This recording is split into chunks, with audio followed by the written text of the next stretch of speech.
Olá, galerinha! Eu sou a Ana Lu, professora de Biologia aqui do Descomplica, e vim hoje te apresentar a nossa aula, uma amostrinha dela, de reino Monera.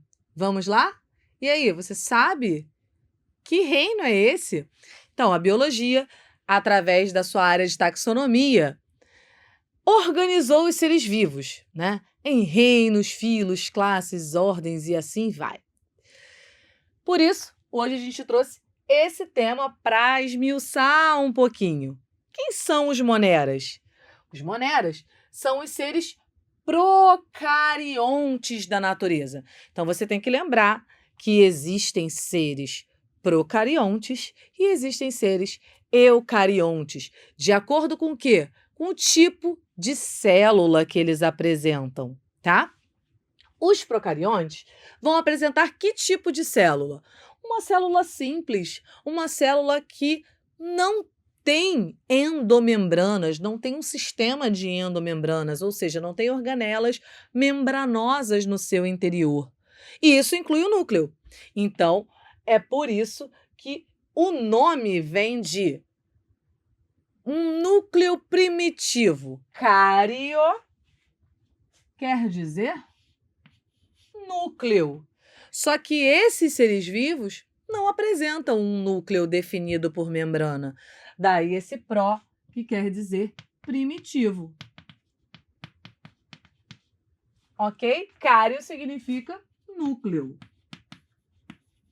Os eucariontes têm um núcleo delimitado por membrana, a carioteca. E o que é o núcleo? O núcleo é aquele local onde fica o material genético, ou seja, o que há de mais importante dentro de uma célula. Aquela molécula que comanda toda a célula, é o centro de comando, é o CEO das células. Aqui a gente está vendo ele. Então, essa é a célula procariota, uma célula genérica procariota, né? Com as suas estruturas.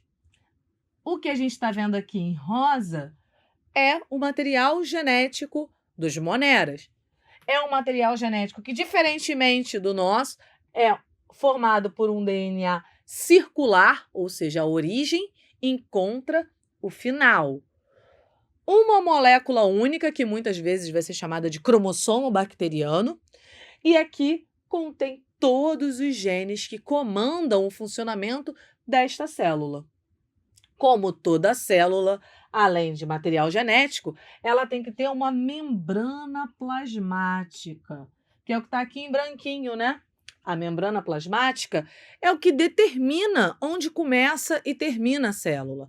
É o que dá limites, é o que permite o transporte de substâncias de dentro para fora. Então, toda célula tem que ter. Então, por mais simples que um procarioto seja, ele tem que ter membrana plasmática, ok? No interior dessa célula, a gente vai ter um preenchimento chamado citosol, nessa região que a gente nomeia de citoplasma. Então, o citoplasma é onde todas essas estruturas estão imersas, essa região onde elas estão imersas. Sempre que for pensar numa célula, pensa de modo tridimensional, né? Então, pensaria aqui numa esfera, algo parecido com uma esfera, né? Um geóide, de repente, com um preenchimento interno de um fluido que a gente chama de citosol. E lá, imerso nesse citosol, a gente teria, o material genético numa região específica que a gente chama de nucleóide, apesar de não ter membrana nuclear envolvendo. E o que tem a mais aí nessa célula? Os ribossomos. Bom, professora, por que tem só ribossomo de estrutura citoplasmática num monera? Porque os ribossomos, elas são as estruturas citoplasmáticas responsáveis pela síntese de proteínas.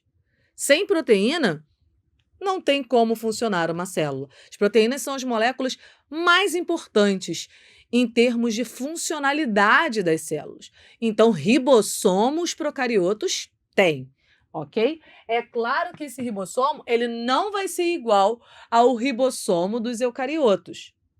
Ele tem algumas diferenças, tá bom?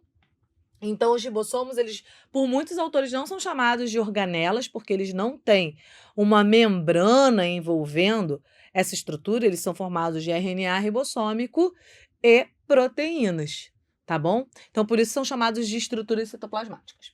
Isso aqui é o basicão, né, de um ser procarioto. Mas os mais complexos vão ter também um envoltório em torno da membrana plasmática chamado de parede celular, que vai conferir o quê? Mais proteção para esse ser vivo. Lembrando que ele é um unicelular. Então, tudo que ele tem é essa célula. Imaginem se ele for colocado num ambiente hipotônico em relação a ele. Isso significa que a água vai entrar e pode, puf, explodir essa célula. A presença de parede celular evita esse fenômeno, essa morte horrorosa, né? Além disso, algumas bactérias vão apresentar modos de locomoção ativa, vão ter flagelos, e o batimento desses flagelos permite o deslocamento dessas células. O plasmídio é um tipo de DNA extracromossomal. São pequenas moléculas de DNA que vão aparecer fora do cromossomo principal e que não apresentam genes que sejam primordiais para que a célula bacteriana funcione, né? Esses plasmídios, eles vão ter genes que vão atuar em outras funções, como, por exemplo, resistência a antibióticos, ou seja, atrapalha a nossa vida, né? Então, aqui vão ter genes que, quando transcritos e traduzidos, e esses RNAs sendo traduzidos, gerarão proteínas ou gerarão mecanismos que vão impedir que essa bactéria seja morta pelos nossos antibióticos, o que dificulta muito o tratamento de algumas doenças, porque sabemos que existem inúmeras doenças que são transmitidas, são causadas pelas bactérias, tá? Então, dentro desse grupo aí, a gente vai ter as bactérias e as arqueias, o que até levou a uma modificação nesse entendimento taxonômico, né? O reino Monera é uma forma mais tradicional da gente classificar esses seres vivos, mas mais atualmente a gente divide os seres vivos em um nível taxonômico acima de reino, chamado de domínios. E aí a gente tem um domínio só para as bactérias, um domínio só para as arqueias ou árqueas, né? Varia como as pessoas chamam, e um domínio para os seres eucariontes. E aí, dentro desses domínios, a gente encontra os diferentes reinos. Professora, mas a biologia quer dificultar a nossa vida, né? Não! A biologia está avançando, como toda a ciência, através de novas tecnologias, e com isso faz novas descobertas a todo momento. Então, antes, são seres procariontes, coloca todo mundo no mesmo reino. Agora não. A gente sabe que eles são seres procariontes, ok, ambos. Mas que tem algumas diferenças fisiológicas que levam ao entendimento de que eles não vieram de uma origem comum, evolutivamente falando. Não, claro que vieram, porque todos os seres vivos vieram, mas não tão próxima. Então, por isso, a gente tem aí nessa árvore da vida essa separação em dois domínios distintos. E, inclusive, as árqueas, que quando descobertas foram chamadas de arqueobactérias, que vem aí dessa ideia de antigas. Acreditava que as arqueias elas eram os procariontes mais antigos do nosso planeta. E com os novos estudos descobriu-se que não, que eles estão mais próximos dos eucariontes do que das próprias bactérias. Elas não vieram antes das bactérias. As bactérias que teriam surgido primeiro, né, nessa escala evolutiva. As arqueias, elas são muito conhecidas por resistirem a ambientes bem adversos. Salinas, ambientes de altas temperaturas, ambientes com gases tóxicos, elas sobrevivem a tudo, ok? Vamos lá. Mais características dos nossos moneras. Esses indivíduos, eles estão aqui no planeta há muitos anos, né? Há uns 3 bilhões de anos. O que fez com que eles conseguissem, né, sofrer aí seleção de um modo mais intenso e, com isso, apresentarem uma diversidade de metabolismos. Então, dentro do reino Monera, a gente vai encontrar espécies que, quanto à nutrição, são autótrofas ou heterótrofas. Quem não lembra o que é autótrofo? Eu lembro. Autótrofo são aqueles seres que conseguem produzir o seu próprio alimento através de metabolismos como a fotossíntese e a quimiossíntese. Então, existem espécies de bactérias que conseguem utilizar a energia luminosa para produzir o seu próprio alimento, como é o caso das cianobactérias e outras bactérias fotossintetizantes. E existem bactérias que conseguem extrair a energia de moléculas inorgânicas para a produção do seu alimento, que é o caso das quimiosintetizantes. E esse é um metabolismo que só existe nas bactérias. Olha que interessante. Além disso, existem bactérias que são heterótrofas, não conseguem produzir o seu próprio alimento. Precisam se nutrir absorvendo nutrientes do meio, de outros seres vivos, né? E com isso, entra uma importância ecológica das bactérias como decompositoras. Aqui também, né, gente? Ó, importância ecológica nas cadeias alimentares. Então, um decompositor, ele vai ser necessário para a reciclagem de matéria orgânica do meio. Então, como devolver os elementos químicos à natureza, visto que isso aqui é um sistema fechado, né? Não está vindo átomos de outros lugares para repor.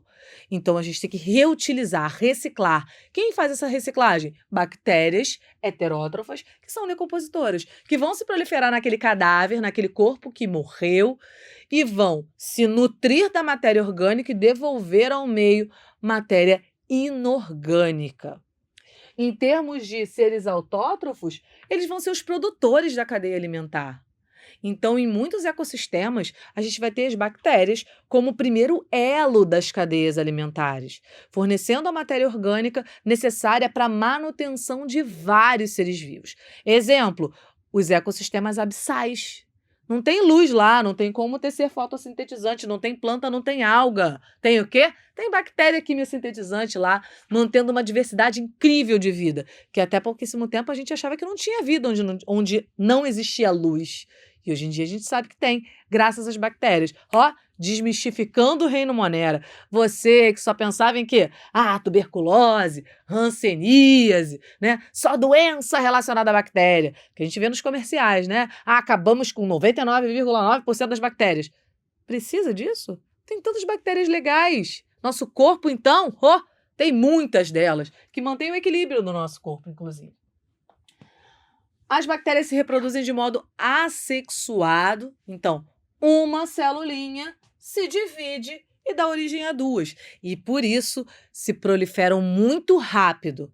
Daí, né, mais uma vez, a importância da gente estudar os seres vivos e, obviamente, sua reprodução, porque através dela a gente consegue entender como bloquear esse processo, que no caso das doenças vai ser dramático. Então, uma bactéria que se prolifere rapidamente, porque se reproduz assexuadamente dentro do corpo de um indivíduo, mata o indivíduo, né? Aqui dentro da importância ecológica a gente também fala disso, né? Do parasitismo. Então, como existem bactérias que causam doenças, que se utilizam dos nutrientes do corpo de outro ser vivo para sobreviver e com isso acabam causando doenças ou mesmo matando os indivíduos, faz-se muito necessário o estudo desse reino para a gente descobrir antibióticos, que são os medicamentos que vão conseguir matar as bactérias e, com isso, controlar as doenças. É isso, galera. Essa foi uma amostrinha do nosso conteúdo de Reino Monera. Ah, professora, assisti essa aula. Já dá para responder todas as questões sobre Reino Monera? Claro que não, gente. Isso foi só uma amostra, como eu já falei. Se você quer estar preparadão para o vestibular, vai lá na nossa descrição desse vídeo que tem um link para a nossa turma Descomplica Top, que é a turma que dá acesso a todo o nosso conteúdo, que é um conteúdo gigante, né? É um conteúdo ótimo que vai sim te preparar para todos os vestibulares desse Brasilzão. E ó, vamos lembrar, hein? Falta pouco tempo para o Enem. 4 meses. E aqui a gente tem tudo que você precisa para nesses 4 meses, ó, estudar a beça. Professora, mas tem o quê? Falou e não disse nada. Vamos então aos fatos. O que temos para te oferecer? Todos os dias várias lives de professores de todas as disciplinas para que você possa assistir. E, caso você não consiga assistir, você pode assistir as gravações. Ah, professora, eu não gosto de live. Eu gosto de aula gravada. Temos também. Então, a gente tem uma biblioteca de todos os conteúdos para todas as disciplinas em nossa plataforma. Ah, professora, mas eu acho bem melhor estudar para o vestibular por meio de exercícios. Temos também. 50.000 questões. Tá bom para você? Acho que tá, hein? 50.000 questões para você resolver e se testar. Lembra, cérebro precisa de previsibilidade. Se ele sabe como fazer aquilo, chegando lá no vestibular, vai ser fácil resolver. Ah, professora, mas eu sou ruim de redação, eu precisava tanto de um suporte em redação. Temos também. Então, nossos professores de redação criam temas direto, colocam na plataforma e você pode ter direito a 6 correções das suas redações. Ah, mas eu preciso de prova, eu preciso de avaliação. Temos também, temos avaliações para vocês. Avaliações semanais para você poder se testar. Então, acho que eu te convenci, hein? Com esse conteúdo, a aprovação está garantida. Vai lá, vai na nossa descrição, clica no link. Pelo link tem desconto. Mais barato do que no site, hein, galera? Não vamos perder essa oportunidade. Gostou desse conteúdo? Então, curte aí, se inscreve no nosso canal para mais informações, para mais novidades e compartilha com seus amigos. Beijos!